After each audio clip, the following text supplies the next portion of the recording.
always disturbs you and tell you you shouldn't do this.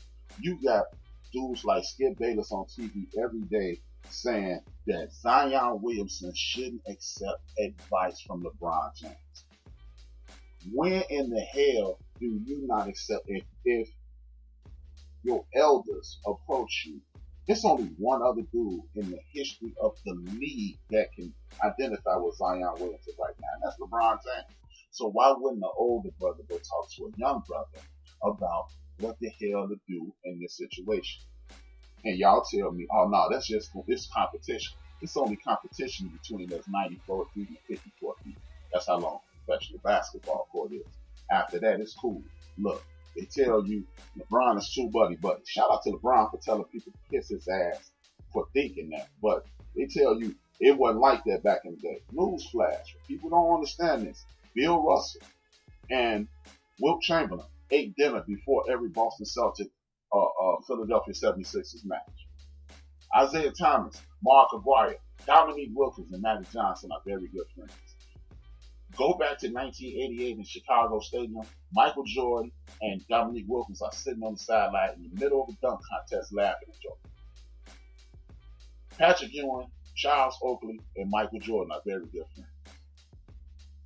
So when you assume that these guys are not friends, why wouldn't they be friends? Especially dudes in the 50s and the 60s. They had to deal with discrimination. They had to deal with being called nigger. They had to deal with not being allowed to eat in certain restaurants. They had to deal with all these kinds of things. So when you're dealing with that, you have to deal with that. I got a call. What's up, Anu? What's good, brother?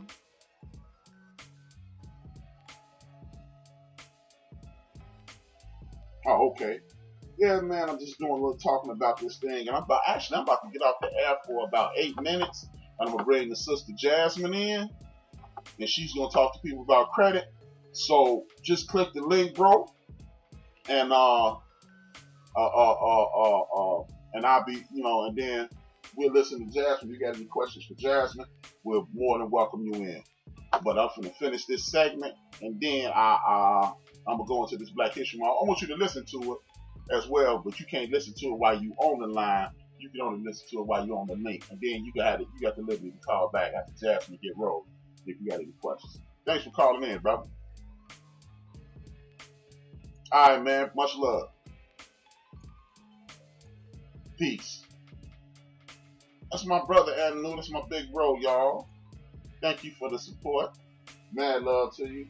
And my older brother John is in a bad situation right now. I want y'all to send some prayers out to him. Just thought about it. That mad love for my big brother, man. Yes, send some prayers out to my older brother John Williams, y'all. Not in a good situation right now. I need y'all to show him some love. And I got to figure out a way to get up to him and get with him. But as I was saying, man, people who are in charge, they do a very good job at discouraging us in regards to unity and besides in the name of sports. The thing that really bothers me about that is this, y'all. Some of the most competitive situations I've ever had have been with my brothers, my cousins, my brother Anu, who was just on there, my brother Big Illinois, who was in the chat room. Because you want to beat your friends and family more than you want to beat anybody in the world. Not because you want to see them lose, because they have access to you and you can tease them right off. And it's more fun that way. So when you tell LeBron James to not befriend these dudes in the National Basketball League and educate them on finance and better lives and things of that nature, you are doing your community and your young brothers a disservice. It is disrespectful, y'all, for y'all to fall into that banana tailpipe, slip on that banana, or allow that banana to be put in your tailpipe about not helping your brothers and sisters when they definitely need. This NBA thing, this superstar thing, this celebrity thing is crushing to a lot of the brothers out here. And it's a damn shame that y'all don't want these brothers to get the help that they need and deserve. And when you got a brother like LeBron, or you got a dude like Rick Mahorn, who used to grab rookies and buy them clothing and make sure they look presentable and put them in the best possible situation. We need to commend them. Our community does a lot of complaining about we never reach back, and when a brother like LeBron and these other brothers link up and reach back, we criticize and we allow other people to tell us not to criticize them and tell us we shouldn't be doing it, which is a damn shame, people. Don't do that. Don't fall for the banana in the tailpipe. Competitive sports is just that, a competitive game. It is a game. That's it, and that's all. If you allow it to be anything but a game, you are the fool in this situation. You are being played. Point blank, period.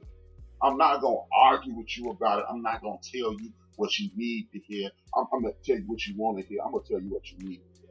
When you're criticizing these athletes about playing a damn game and disrupting our community, you are disrespecting us, our ancestors, and the people who are trying to do good by their people. So with that being said, I am about to go into this break. I want y'all to hear this thing about this sister, the real godmother of Harlem. I'm not big up in criminals, but I want the sisters. This is Woman History Month. So I'm throwing this in at the end of the show. I got another Black History thing about women's hair, our sisters' hair. So with that being said, get everything ready for my sister Jasmin coming here and give us the information that we need to make us financially stronger and put us in a better situation. I want y'all to hear about the great sister Stephanie St. Clair. Mad love to y'all. Give me a second and we get it cracking.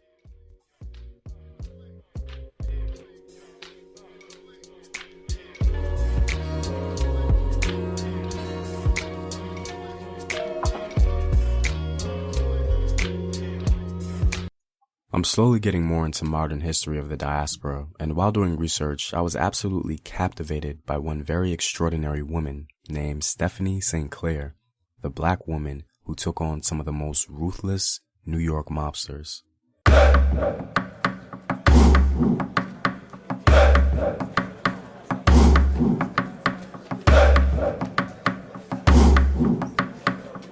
What up, African world? It's Home Team here, and welcome back to another video of African history, culture, and worldview. By supporting this channel on Patreon, you're helping in the creation of these videos and supporting this content. If you'd like to show your support, you may do so by clicking the link in the description box below. To begin, this video is not at all a celebration of how Stephanie St. Clair made her riches, nor is it to establish some sort of judgment about her daily activities. Our focus today is to point out two characteristics about Stephanie St. Clair that I feel are very important for our community. These characteristics are fearlessness and determination. Too often are the women in our community left unprotected or unsupported, whether it be physical, emotional, or economic. This has been historically true ever since families were broken apart during the Atlantic slave trade. Black men and women were enslaved and tortured and left to deal with generational trauma. This trauma, unfortunately, was exemplified in the life of Miss St. Clair, and it no doubt shaped the path she took. It would seem as though, due to her past, that she was determined to never feel unprotected again, and she accomplished this by any means necessary. Stephanie St. Clair was an American gambler and entrepreneur that also participated in other illegal activities according to New York state law. She was born on the island of Guadeloupe in the Caribbean. The tenacity, strength, and fearlessness of Miss St. Clair is certainly worthy of note. She ran the numbers racket in Harlem, fought the mob and won, and made full-page ads boasting about herself while expressing her socio-political views. Miss St. Clair made sure that she was well-dressed in all her ads, and that, no doubt, increased her popularity. Almost immediately after arriving at Ellis Island in 1911, St. Clair traveled north to Montreal, where her mother had arranged for her to work as a domestic. Within 5 years, St. Clair crossed back into the U.S. and made her way to Harlem, where she reportedly found work at a dress factory and worked for a racketeer who was running numbers in an organized illegal betting ring.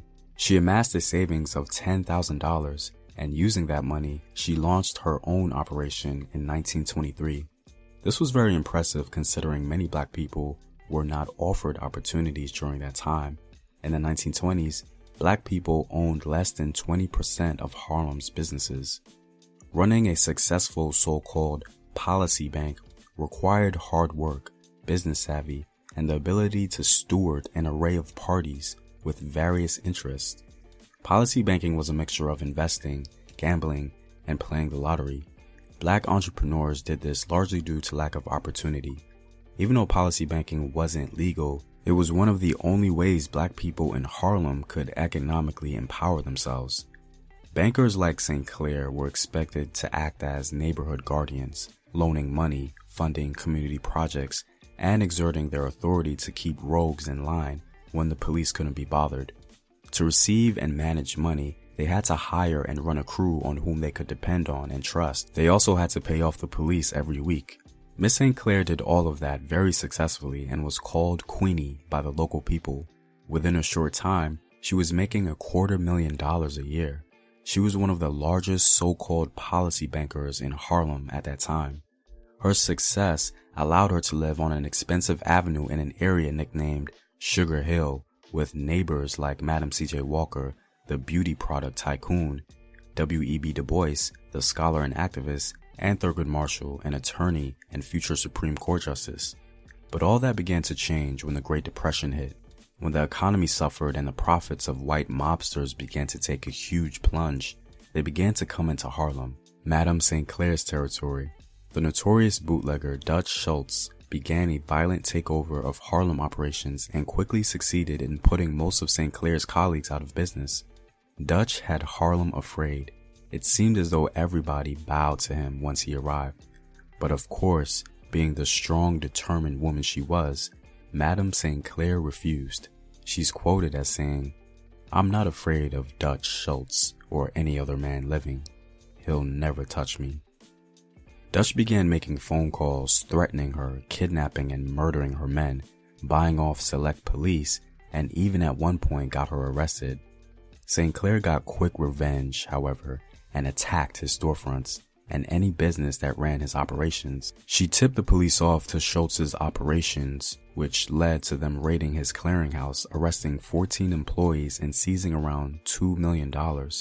Being the confident, fearless woman she was, she even bragged about it in the press.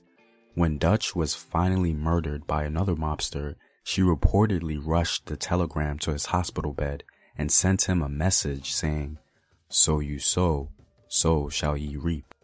Now some claim she had something to do with this murder, but we aren't entirely sure, so we'll leave it at that. Eventually, Miss St. Clair handed her empire off to the infamous Bumpy Johnson.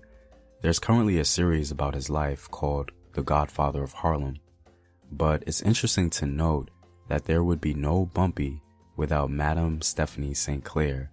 Miss St. Clair went to jail for 3 years, and after that, it's assumed that she died in comfort and still relatively wealthy. Some may say that her legacy is a mixed bag, but it does need to be put in proper context before drawing any final conclusions, especially considering the historical, economic, and physical siege black people were forced to endure under the state. Just remember that when recalling her story, she was also very community-oriented. Most of her newspaper ads were spent educating black people about their rights, advocating for voting rights, and calling out police brutality. And she also financed a number of community projects.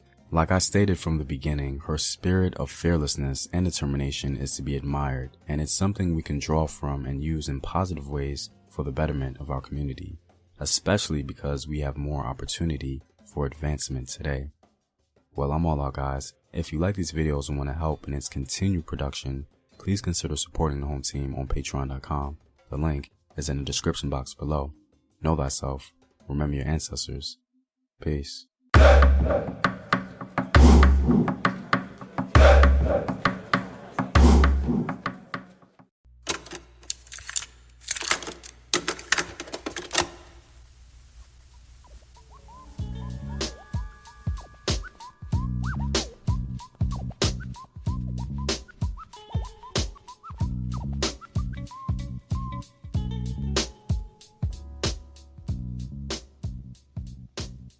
Thank you for listening, everybody.